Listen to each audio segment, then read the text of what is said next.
Hello, my name is Dale Crownover.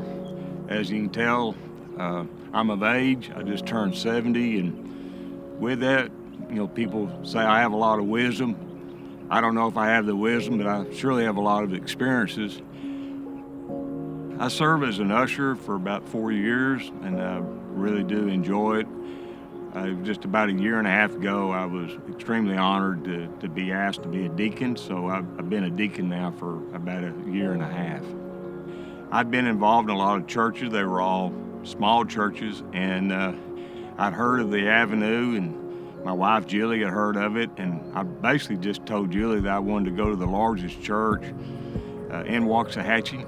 I was at a time in my spiritual life I just wanted to go worship, and the Avenue Church was big enough that I could kind of slip through that east door and go sit down and worship and then go home.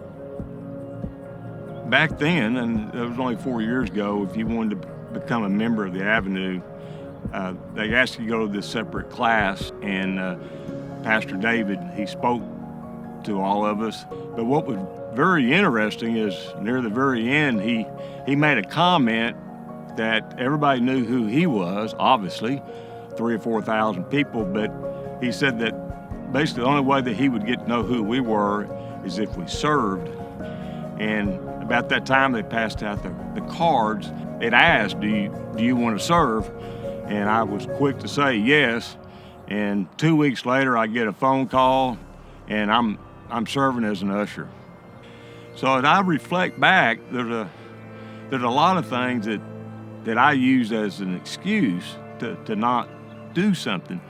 And at my age right now, I hear excuses all the time from various people.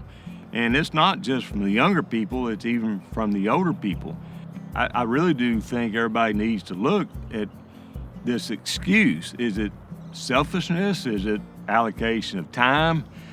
Because it's a barrier. It's prohibiting you and who you influence over here. So if you've ever read the book Good to Great with Jim Collins, he said this bus is going to Phoenix. If you don't want to go to Phoenix, don't get on the bus.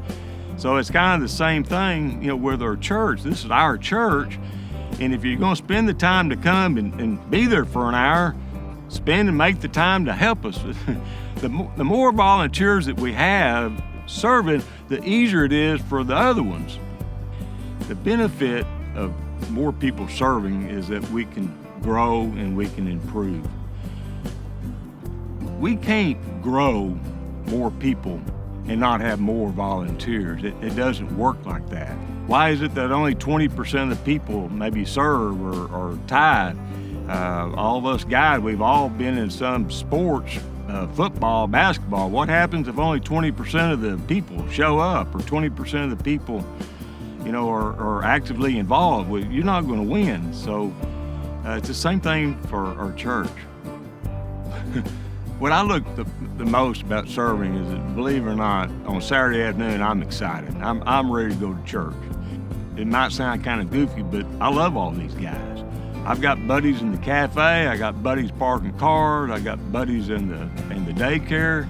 It's an honor to get to know some of these people and interact with them and know that I would like to think they love me too, but God forbid if something were to happen to me or Julie, man, I can count on these guys.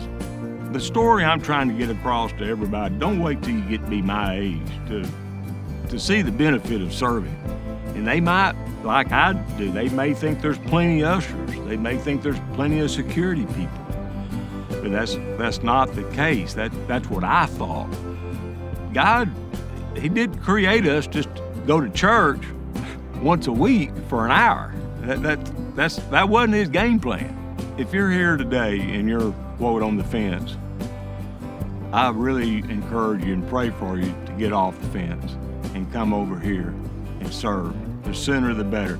It will have an impact on your life, your spouse's life, your family life, your career, your spiritual life. You need to get off the fence, come over here. We would love to have you.